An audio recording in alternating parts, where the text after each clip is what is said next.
우리나라의 재난 정책, 이게 어디서부터 시작됐을까요? 조용한 회의실이 아니라요, 바로 비극적인 재난 현장이었습니다. 재난 관리론을 공부한다면 절대 빼놓을 수 없는 국가 안전관리 기본 계획이 어떻게 아픈 상처를 딛고 대응해서 회복력으로 진화했는지 그 극적인 변화의 과정을 지금부터 하나하나 따라가 보겠습니다. 자, 오늘은 이런 순서로 진행할 겁니다. 먼저 정책의 물줄기를 바꾼 비극적인 사건들을 돌아보고요. 그다음에 2차, 3차, 그리고 4차 계획을 거치면서 재난관리의 패러다임이 어떻게 바뀌었는지 그 큰 그림을 한번 그려볼 거예요.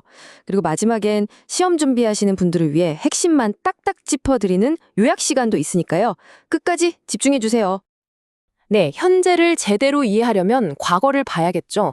우리나라 재난관리 정책은요, 정말이지 아픈 상처 위에서 한 걸음씩 그렇게 고통스럽게 발전해 왔다고 해도 과언이 아닙니다.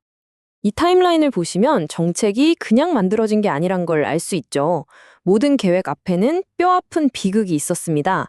삼풍백화점 붕괴나 대구 지하철 화재 같은 사건들은 우리에게 재난관리 시스템이라는 게 꼭 필요하구나 라는 걸 일깨워줬고요. 그리고 2014년 세월호 참사는 기존의 시스템이 완전히 틀렸다는 걸 우리 사회에 정말 처절하게 보여줬죠. 그래서 다음 단계로 나아갈 수밖에 없었던 겁니다. 자, 그래서 첫 번째 아주 중요한 패러다임의 전환이 바로 이 제2차 계획에서 시작됩니다. 이때 재난관리에 대한 아주 근본적인 사실, 그리고 값비싼 교훈 하나를 깨닫게 되거든요. 바로 이 지점입니다. 이전까지는 어땠냐면요. 일단 사고가 터지면 그제서야 수습하고 복구하는, 소 잃고 외양간 고치는 식이었죠. 무너진 건물 다시 짓는 하드웨어에만 집중했다는 거예요. 그런데 이때부터 생각이 바뀝니다. 이게 아니구나. 미리 예방하는 게 훨씬 싸고 효과적이구나. 그래서 눈에 보이지 않는 안전 문화 같은 소프트웨어 쪽으로 관심을 돌리기 시작한 거죠.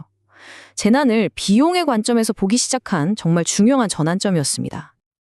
그리고 이때 등장한 정말 중요한 키워드, 바로 민관협력입니다.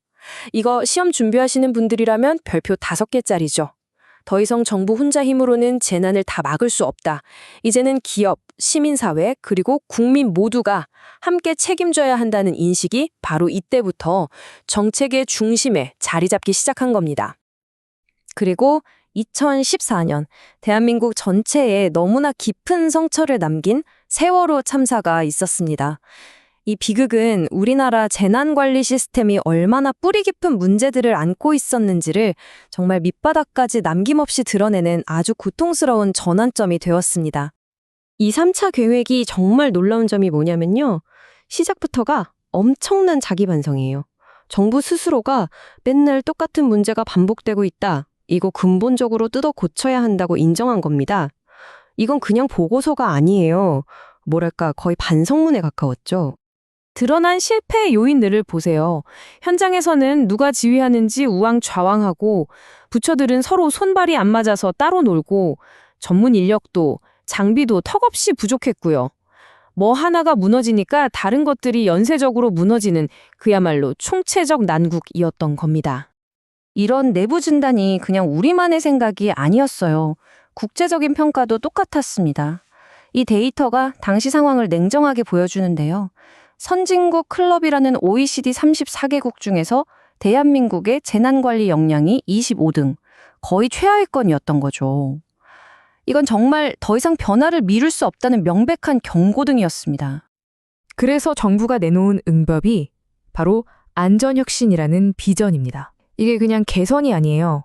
혁신이라는 단어를 썼다는 건 기존의 판을 완전히 뒤엎고 시스템 설계도 자체를 새로 그리겠다는 아주 강력한 의지의 표현이었던 거죠. 그리고 그 의지는 아주 구체적인 시스템 개편으로 이어졌습니다. 자, 이 흐름을 한번 보세요. 먼저 우왕좌왕하는 현장부터 잡자. 그래서 대응을 표준화하고요. 그걸 바탕으로 부처들이 협력할 수 있게 기능별 협업 체계를 만들어요. 그러면서 동시에 현장에서 뛸 전문 구조 역량을 키우고 국민들이 쉽게 신고할 수 있게 신고 체계를 단순화하는 거죠. 현장부터 중앙까지 막혀있던 혈관을 다 뚫겠다는 시도였습니다. 자, 그렇게 시스템을 정비하고 있는데 2020년대로 들어서면서 우리가 마주하는 재난의 종류 자체가 또 한 번 바뀌기 시작합니다. 이건 재난관리 패러다임의 또 다른 진화를 요구했죠. 이제는 재난이 하나로 끝나질 않아요. 지진이 났는데 쓰나미가 오고 그게 원전 사고로 이어지는 이런 복합적인 재난이 현실이 된 겁니다. 일본 후쿠시마 원전 사고가 딱 그랬죠.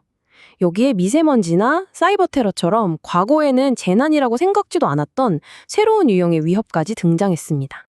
이러한 변화에 대응하기 위해 채택된 새로운 핵심 패러다임이 바로 회복력, 영어로는 리질리언스입니다. 이 개념의 핵심은 이거예요. 재난은 완벽하게 막을 수 없다. 언젠가 반드시 온다. 이 사실을 인정하는 데서 출발합니다. 그러니까 완벽한 예방보다는 충격을 받더라도 사회가 무너지지 않고 빨리 툴툴 털고 일어서는 능력, 그 맷집을 키우는 데 집중하자는 거죠.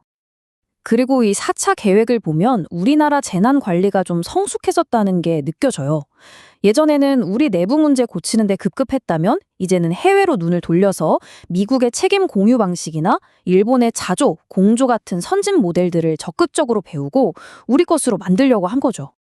자, 그럼 지금까지의 긴 이야기를 재난관리론 시험을 준비하시는 분들을 위해 딱 정리해드리겠습니다. 이 진화 과정에서 핵심 키워드가 뭔지 다시 한번 짚어보시죠. 3차와 4차의 가장 큰 차이점, 바로 이겁니다. 3차의 안전혁신은 세월호라는 특정 사건 때문에 망가진 시스템을 수리하는 데 초점이 맞춰져 있었어요.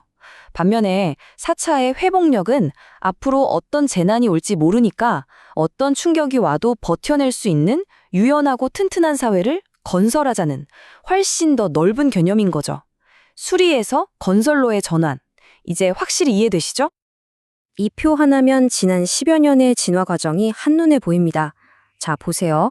책임의 주체를 정부에서 모두로 넓혔고 민관 협력, 대응의 초점을 사후 복구에서 근본 혁신으로 바꿨으며 안전혁신, 이제는 목표 자체를 완벽한 방어가 아닌 빠른 회복으로 설정한 겁니다.